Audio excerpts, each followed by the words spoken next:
تسبق خطوة الأزمان. سورہ بقرہ کی آخری آیت.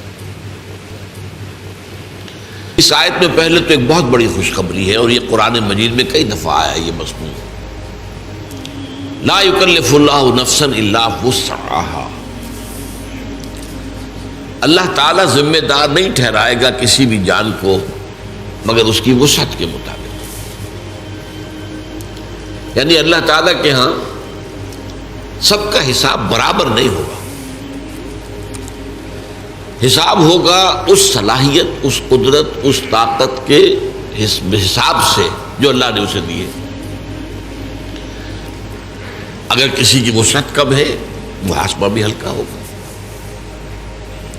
اگر وسعت زیادہ ہے، صلاحیت زیادہ ہے، ذہانت زیادہ ہے، جسمانی قدرت زیادہ ہے، قوت زیادہ ہے، تو اتنا ہی حساب ہوگی. یہ بہت بڑی خوشخبری ہے.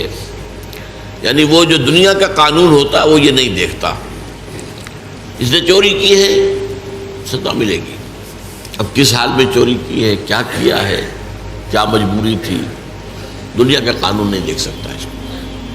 اللہ کا معاملہ یہ نہیں. ہر شخص کو جو بھی اس کے اندر وسعت ہے اور وہ اللہ جانتا ہے. کسی شخص میں صرف 20 سیر بوجھ اٹھانے کی اللہ نے قوت رکھی تھی، اس نے 15 سیر بھی اٹھا لیا تو اللہ کامیاب قرار دے دے گا. اور جس میں من بھر کی صلاحیت رکھی تھی اس نے 20 سیر بھی اٹھا لیا تو ناکام ہو گیا. تو گویا کہ یہاں کوئی فلیٹ ریٹ نہیں ہے. لا یکلف اللہ نفسا الا وسعہا. کوئی جان بھی ذمہ دار نہیں ٹھہرائی جائے گی، مکلف نہیں ٹھہرائی جائے گی مگر اس کی وسعت کے مطابق. البتہ یہاں ایک شیطانی وسوسہ آتا ہے.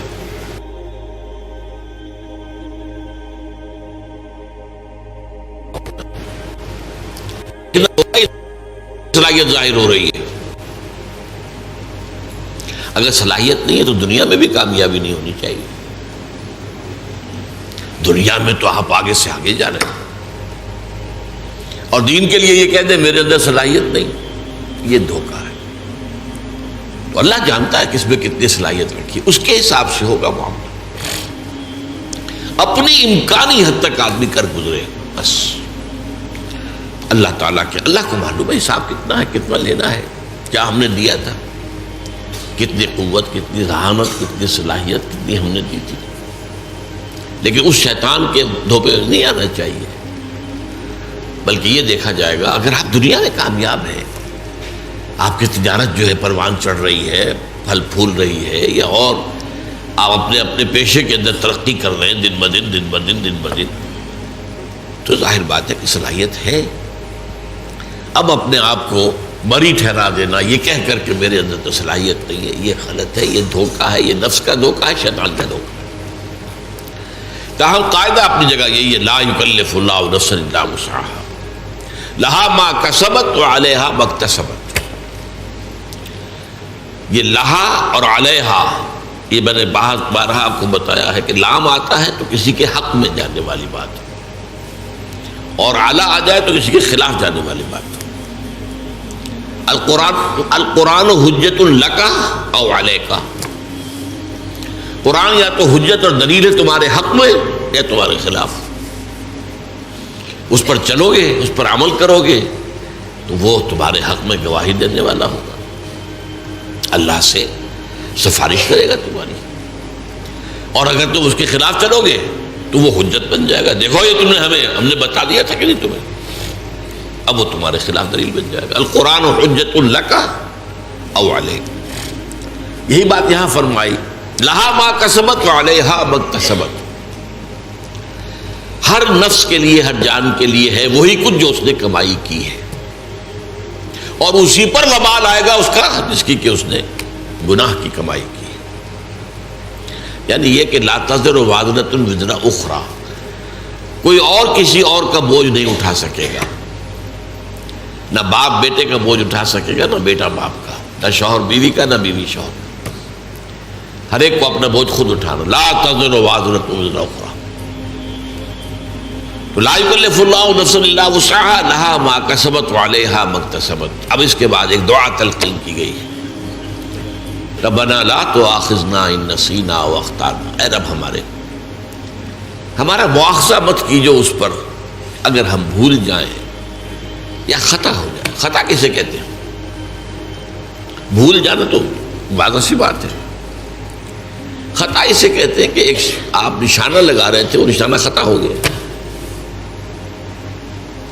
آپ نے تو نشانہ لگایا ہے لیکن وہ خطا ہو گیا.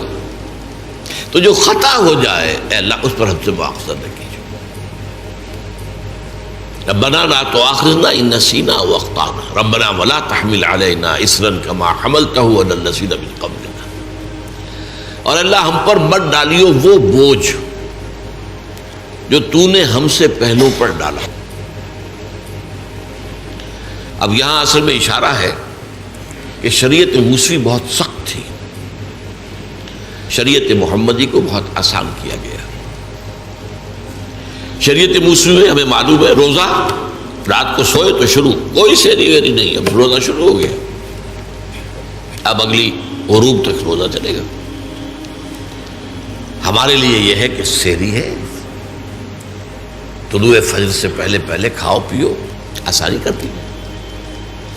ان کے لیے سختی تھی، یوم سبت مطلقاً حرام، کوئی کام نہیں کر سکتے دنیا میں پورے دن، جمعے کی رات سے شروع ہو کر اور پھر ہفتے کے غروب تک 24 گھنٹے کا سبت ہوتا ان کا. اور جو لوگ یہودی آج بھی جو پریکٹسنگ یہودی ہے وہ اس پر عمل کرتے ہیں، اپنے ٹیلی فون بھی ڈسکنیکٹ کر دیتے ہیں، کچھ نہ ٹیلی فون سنیں گے نہ ٹیلی فون کریں گے، کوئی کام دنیا کا کوئی کام، بس عبادت کرو، تورات پڑھو، وہ جو بھی اور کوئی ان کے ہاں عبادت کا طریقہ ہے نوافل ادا کرو، بس یہ کوئی کام دنیا کا نہیں. اور ایک ہیلا کر کے اصحاب السبت نے، آپ کو معلوم ہے سورہ اعراف میں آیا ہے، تو جو ہیلا کیا تھا اس کے بعد بڑا سخت عذاب آیا ان پر. انہیں بندروں کی شکل میں بنا دیا گیا، کونوا قردۃ خاسئین، ان کی شکلیں بدل دی گئی. بس تو اس لیے شریعت موسوی بہت سخت تھی، شریعت محمدی میں آسانیاں کی گئی. اور اصول بھی حضور نے فرمایا یسروا ولا تعسروا، بھائی لوگوں کے لیے آسانی پیدا کیا کرو، سختی نہ کیا کرو. عام طور پر ہمارے ہاں رویہ کیا ہے، آپ کو تو سخت سے سخت بات کا فتویٰ دیں گے، اور خود انہیں معلوم ہے کتاب الحیل کس طرح ہیلے سے بچا جا سکتا ہے، خود ہیلوں پر عمل کریں. یہ عام ہے. ہونا یہ چاہیے کہ آپ اپنے لیے زیادہ سے زیادہ سختی کر لیں، دوسروں کے لیے آسانی، جو بھی شریعت کے اندر وہ گنجائش نکل سکتی ہے وہ نکال کر دکھائیں. یرید اللہ بکم اليسر ولا یرید بکم العسر، اللہ تو تمہارے ساتھ آسانی چاہتا، سختی نہیں چاہتا.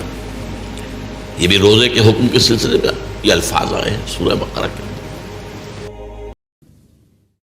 وتعلو همتي دوما وتسبق خطوتي الأزمان، فوقتي لا أضيعه بما يفضي إلى الخسران، وكفي لا يفارقها أداء البر والإحسان، ولا تدري شمالي عن يميني إنه الكتمان.